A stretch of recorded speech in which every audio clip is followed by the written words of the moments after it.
Bonjour et bienvenue dans Fort Accord, votre analyse d'après-film en compagnie de Michel, le spécialiste technique de l'émission. Bonjour Michel. Bonjour Michel. Une pâtisserie furtive, une chèvre radioactive, rien ne m'échappe. Et aujourd'hui Michel, vous nous offrez une émission spéciale Miyazaki. Exact, le maître de l'animation et cofondateur des studios Ghibli. Qu'on peut presque qualifier de génie. Non, un génie ne fait pas autant de boulettes. Garde pour toi tes remarques méprisantes. C'est pas méprisant, c'est un constat. Très bien, bon bah faites-nous constater aussi alors Michel. Avec plaisir. Et je commence par le voyage de Chihiro. Regardez cette scène. Là, tu verras la porte de la chaufferie, là où se trouve la chaudière. Et cette porte s'ouvre dans quel sens? Vers l'intérieur. Exact. Maintenant, j'avance un peu et...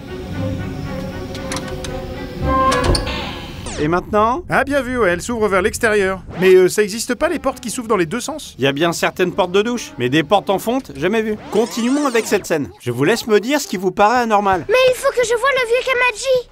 C'est vraiment pas le moment. Il est d'une humeur de chien. Les surveillants sont venus le réveiller aux aurores. Lynn, tu viens, on y retourne, d'accord? Rien. Et pourtant, je vous la repasse.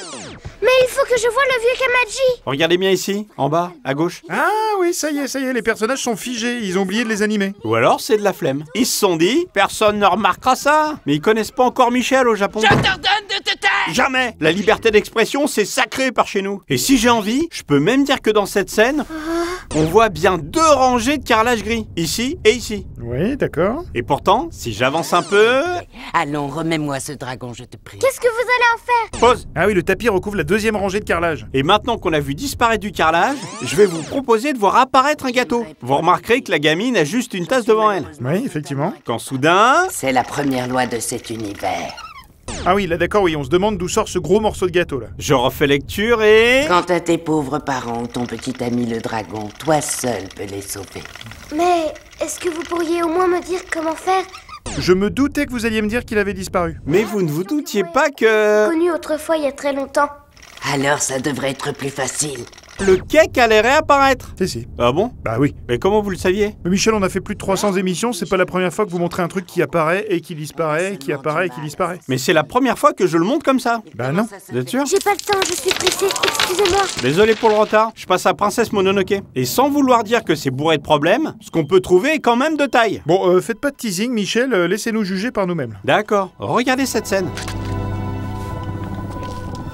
Je fais pause. Le collier de San est composé de 4 chicots. Elles sont mouse les dents, hein. Je vous le fais pas dire. On a beau avoir des bêtes pas commodes au village, je préfère vivre chez moi que chez eux. Je sais pas, ça s'étudie quand même. Bref, j'avance un peu.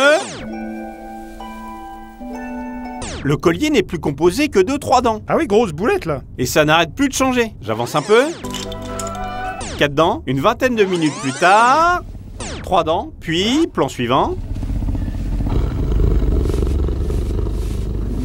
4 dents. J'avance encore. 3 dents. J'avance un peu. Oui, ça va, c'est bon Michel, on a compris. À nouveau 4. Silence, gamin. Vous savez, au bout de 2 extraits, je crois que c'est clair pour tout le monde, hein. Ah moi c'est pour être précis. La prochaine fois je le fais pas si vous me dites que c'est pas utile. Bah moi je vous le dis, c'est pas utile. Vous êtes sûr de vous? Oui Michel. Parce que je voudrais pas que ça donne l'impression d'être mal travaillé. Je comprends, mais c'est pas utile. Mais concrètement on est d'accord, la gaffe est bien quand même. Oui, ça y a pas de souci, c'est juste que la montrer 10 fois, Bah quoi? bah ça rallonge inutilement l'émission, Michel. Comme cette conversation? Exact. C'est noté. Regardez cette scène. Je fais pause. Il n'y a rien dans l'eau. Non, clairement rien. Je remets lecture.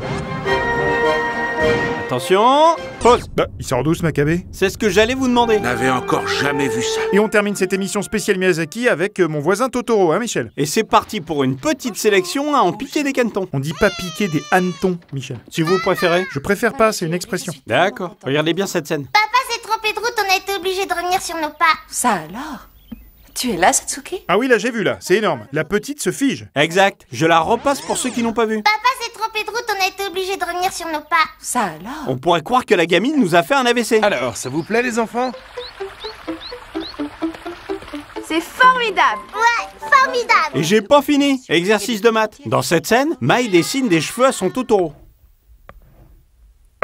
Question, combien de cheveux Mai a-t-elle dessiné? 10. Parfait. Je remets lecture et... Pause. Combien de cheveux y a-t-il maintenant sur le Totoro? Attendez.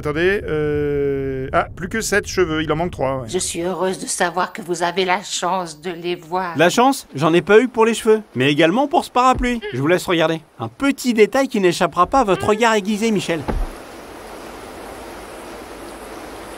Tiens, mais et toi?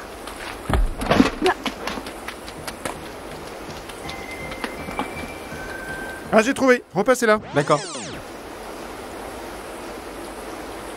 Tiens. Donc là, la poignée du parapluie est noire et... Mais et toi?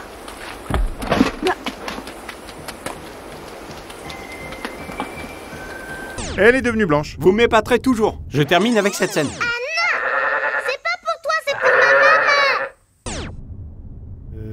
Michel? Oui, bah cette image terrifiante parle d'elle-même. Quoi, la chèvre? C'est pas une chèvre. Ah bah si, c'est une chèvre. Une chèvre a des incisives, mais aucune incisive sur la gencive supérieure. Elle a seulement des molaires qui lui permettent de mâcher et ruminer sa pitance. Vous êtes sûr de ça? Oui, j'ai vérifié sur le site, tout sur la chèvre. Et excusez-moi, c'est pas du tout une chèvre. Vous voulez que je vous montre? Et ça suffit comme ça maintenant. En même temps, elle avait une tête un peu chelou, hein, c'est vrai. Voilà, en tout cas, c'est la fin de cette émission. Merci Michel, on se retrouve très bientôt pour un nouveau Faux Raccord. Et j'aurai du lourd, du très très lourd.